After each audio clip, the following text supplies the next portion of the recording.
CM Punk, where you at? That's what, Jake Paul should have said, or who he should have been calling out after his reported pay-per-view buys for the Paul vs. Woodley 2 was released. This is not for certain, but, it's estimated that the rematch between Paul and Woodley did only 65,000 pay-per-view buys at the price of $60 per the fight. Obviously these numbers are, not for certain once again, but these are only cable and satellite.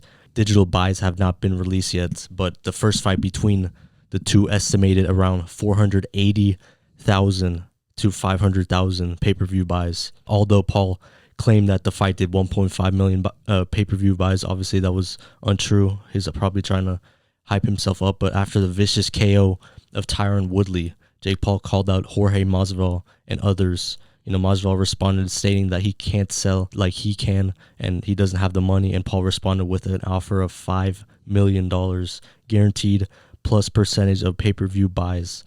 Masvidal countered with a asking price of $20 million plus percentage of the pay-per-view buys. So Jorge Masvidal still under contract with the UFC, so it's unlikely that Dana White lets him out of his contract. But speaking of Dana White, this is what he had to say about Jake Paul, and his pay-per-view buys during UFC 261 back in late April 2021. Do business with him? I mean, it sounds weird, but the numbers are there. The numbers are there? Nah, I don't know if the numbers are there. Listen, do you know what would happen to this guy? He ain't fighting in the UFC. These guys are... You're getting me talking about this fucking guy again. He's getting hand-picked opponents, and God knows what else is going on with that whole fucking thing. It's all... There is a market for that. That's not what I do. That is not what I do. People want to see that, and people want to see it, and it's great. And this kid's going to make a couple bucks before this ride is over, and it's just not what I do. What I do is what happened tonight. What happened tonight is we sold this place out, and it was packed, and the numbers that you're hearing that they did are full of shit. They're full of shit, okay? They didn't pull those kind of numbers at all, not even fucking close. And tonight, what happened here tonight is what I do. So that's what Dana White said.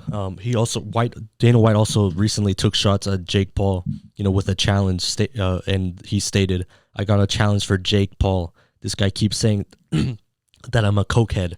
Well, he can randomly cocaine test me for the next 10 years if I can randomly steroid test him for the next 2. So obviously that came after the reports of no drug tests and no steroid tests for the, Paul vs. Woodley fights, which was kind of suspect, but I mean, it's not proven that he's on drugs. But, who should Jake Paul fight next? Push aside these reported numbers of 65,000 pay-per-view buys.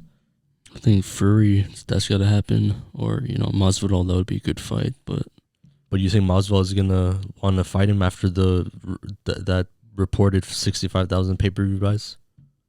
I mean, if that's true, I don't know. I don't think it's gonna happen either way. I don't think White's gonna let him out the contract. So yeah, me neither. But back to the pay-per-view buys. Why do you think the rematch was so low? I mean, short notice fight. It was originally scheduled for Tommy Fury versus Jake Paul. Do you think that could be the rematch, or the short notice, or what do you think it is? I think it could be a combo of both, to be honest. And then on top of that, the illegal streaming, which obviously we didn't do. We paid $60, the full price. I don't think there was enough promoting the fight, which obviously that came with the short notice fight. But next time for Jake Paul, he's gotta do what he did with the first Woodley fight, promoting it like a couple months in advance. So hopefully it works out best for him in the end.